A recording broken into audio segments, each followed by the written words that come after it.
আসসালামু আলাইকুম বন্ধুরা, welcome back to my channel ঘরকন্যা। আবারও হাজির হয়ে গেলাম ঘরকন্যা চ্যানেলের দারুণ মজাদার একটা রেসিপি নিয়ে। আজকে করে দেখাবো আলু আর ময়দা দিয়ে খুব সুন্দর একটা রেসিপি। আজকে করে দেখাবো পেটিস রেসিপি।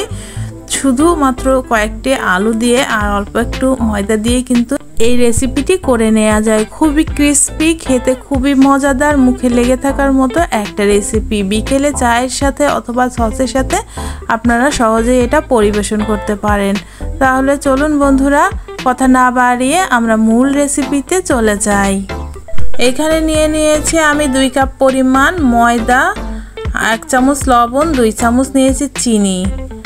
চিনিটা দিলে কিন্তু খুব সুন্দর একটা টেস্ট আসবে। আর 2 টেবিল চামচ নিয়েছি সয়াবিন তেল। এখন হাতের সাহায্যে খুব ভালোভাবে ডলে ডলে মিক্সড করে নিয়েছি। দেখুন একটু মুঠি পাকিয়ে নিয়েছি, দলা পেকে গেছে, এরকম হলে বুঝবেন যে মিক্সিং হয়ে গেছে। তো এখন অল্প অল্প করে পানি দিয়ে সুন্দর মতো একটা সফট ডো করে নিচ্ছি। দেখুন আমার ডোটা হয়ে গেছে। এখন একটা ঢাকনা চাপিয়ে সাইড করে রেখে দিলাম। এখন একটা মিশ্রণ করে নেব। এখানে 1/4 কাপ সয়াবিন তেল নিয়েছি, 1 টেবিল চামচ নিয়েছি ময়দা, 1 টেবিল চামচ নিয়েছি কর্নফ্লাওয়ার। চামচের সাহায্যে ভালোভাবে নেড়ে নেড়ে উপাদানগুলো মিশিয়ে নিয়েছি। দেখুন খুব সুন্দর একটা ক্রিমের মতো হয়ে গেছে। এখন এটাকে আমি সাইড করে রেখে দিলাম। একটা প্যানে আমি পরিমাণ মতো তেল নিয়েছি, 2 টেবিল চামচ মতো তেল নিয়ে একটুখানি জিরা আর একটুখানি পাঁচফোড়ন দিয়েছি, 1 চিমটি পরিমাণ হবে। তো এখানে 2টা পেঁয়াজ কুচি আর কি নিয়েছি। এগুলোকে খুব ভালোভাবে দিয়ে নেড়ে চেড়ে নিয়েছি কিছুক্ষণ।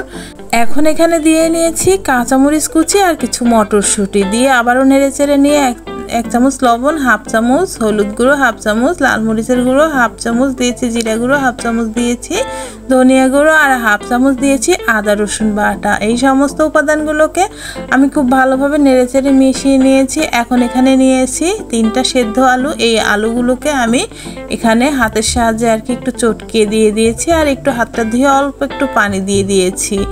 এখন এই সমস্ত উপকরণগুলোকে ভালোভাবে নেড়ে চেড়ে মিশিয়ে আর কি ভেজে নিয়েছি কিছুক্ষণ সময় ধরে।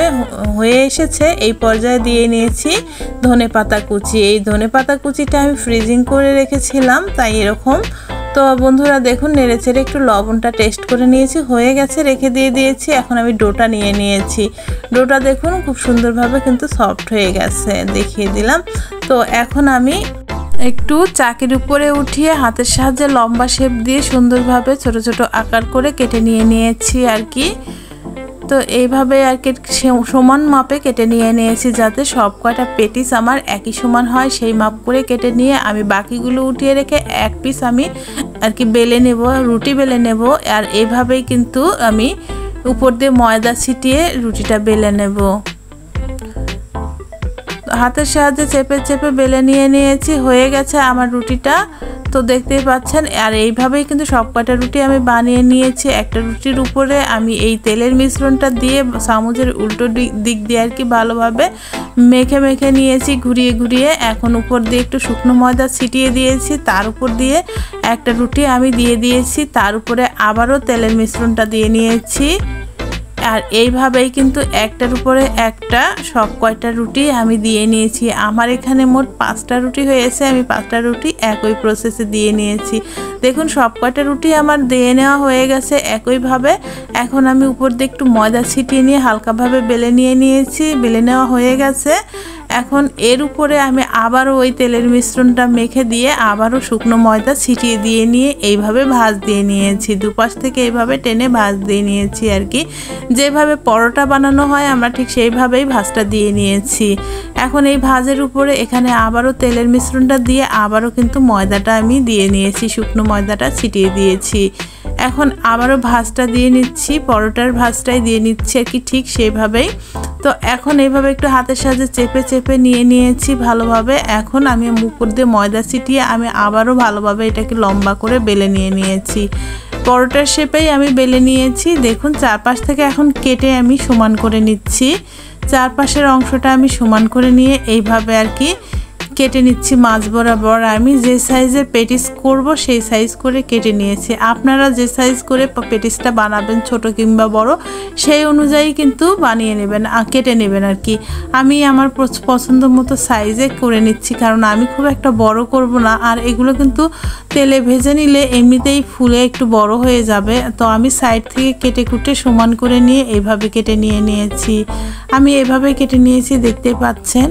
এখন আমি এখানে আর মাছ বরাবর আমি এই আলুর পুরটা দিয়ে নিয়েছি আর চারপাশে আঙুলের সাহায্যে এইভাবে পানি লাগিয়ে নিচ্ছি, যাতে আর কি মিশ্রণটা বেরিয়ে আসতে না পারে, ভালোভাবে সেট হয়ে যায়। তার কারণে আমি পানিটা দিয়ে নিয়েছি। দেখুন এইভাবে আমি এখন এটাকে উল্টিয়ে ভাঁজটা দিয়ে নিয়েছি। সুন্দর মতো ভাঁজ দিয়ে নেওয়া হয়ে গেছে। আর অন্যগুলো আমি একই প্রসেসে বানিয়ে নিয়েছি, চারপাশে পানি লাগিয়ে দিয়েছি। তো আপনার এই পেটিসের পরিমাণ আর সাইজ অনুযায়ী কিন্তু আপনারা আলুর পুরটা দেবেন। আলুর পুরটা অতিরিক্ত দেয়া যাবে না আর কি, পরিমাণ অনুযায়ী দিতে হবে, সাইজ অনুযায়ী। তো আমার আলুর পুরগুলো দিয়ে নেওয়া হয়ে গেছে আর এই প্রসেসে সব কয়টাই বানিয়ে নিয়েছি। এখন ভেজে নেব। তো একটা প্যানে পর্যাপ্ত পরিমাণে তেল দিয়ে তেলটাকে একটু গরম করে নিয়েছি। হালকা গরম হতেই আমি পেটিসগুলো দিয়ে নিয়েছি। দেখুন, দিয়ে আমি কিছুক্ষণ সময় ধরে এইভাবে লাল লাল করে ভেজে নিয়েছি। দেখতেই পাচ্ছেন বন্ধুরা কতটা লোভনীয় হয়েছে আমার তৈরি করে নেওয়া আজকের পেটিসগুলো। আর এই লেয়ারগুলো কিন্তু খুব সুন্দরভাবে আর কি বেরিয়ে এসেছে, লেয়ারগুলো দেখা যাচ্ছে। আর এটাই কিন্তু পেটিসের মূল আর কি সৌন্দর্য। দেখতে পাচ্ছেন সবগুলো পেটিস আমার হয়ে গেছে। দেখতে দেখুন বন্ধুরা কতটা সুন্দর একটা কালার এসেছে। এটা দেখতে যেমন সুন্দর হয়েছে, খেতেও কিন্তু খুবই ক্রিস্পি হয়েছে। আর বিকেলে চায়ের সাথে অথবা সসের সাথে এটা কিন্তু আপনারাও চাইলে পরিবেশন করতে পারেন। অনেকটাই মজাদার একটা রেসিপি, যেই খেয়েছে আমার সেই কিন্তু এই রেসিপিটি পছন্দ করেছে। এই যে দেখুন বন্ধুরা উপর থেকে কতটা সুন্দর কালার এসেছে, ভেতর থেকেও কিন্তু পুড়ে ঠাসা অনেক টেস্টি একটা রেসিপি। দেখুন আর লেয়ার কতটা সুন্দর হয়েছে। নিশ্চয়ই আপনাদের ভালো লেগেছে আমার তৈরি করে নেওয়া আজকের রেসিপিটি। ভালো লেগে থাকলে কিন্তু অবশ্যই এক্ষুনি একটা লাইক করে দিয়ে আমার চ্যানেলটি সাবস্ক্রাইব করে আমার চ্যানেলের পাশে থাকবার অনুরোধ রইল। ফেসবুক থেকে দেখে থাকলে প্লিজ লাইক এবং ফলো করে দেবেন, আর বেশি বেশি করে ফ্রেন্ডস অ্যান্ড ফ্যামিলির সাথে শেয়ার করে দেবার অনুরোধ রইল। এরকমই মজার মজার রেসিপি নিয়ে আমি কিন্তু আবারও হাজির হয়ে যাব বন্ধুরা। ততক্ষণ পর্যন্ত অপেক্ষায় থাকবেন, ভালো থাকবেন, সুস্থ থাকবেন, নিজের প্রতি যত্ন নেবেন আর আমার জন্য বেশি বেশি করে দোয়া করবেন। আসসালামু আলাইকুম বন্ধুরা।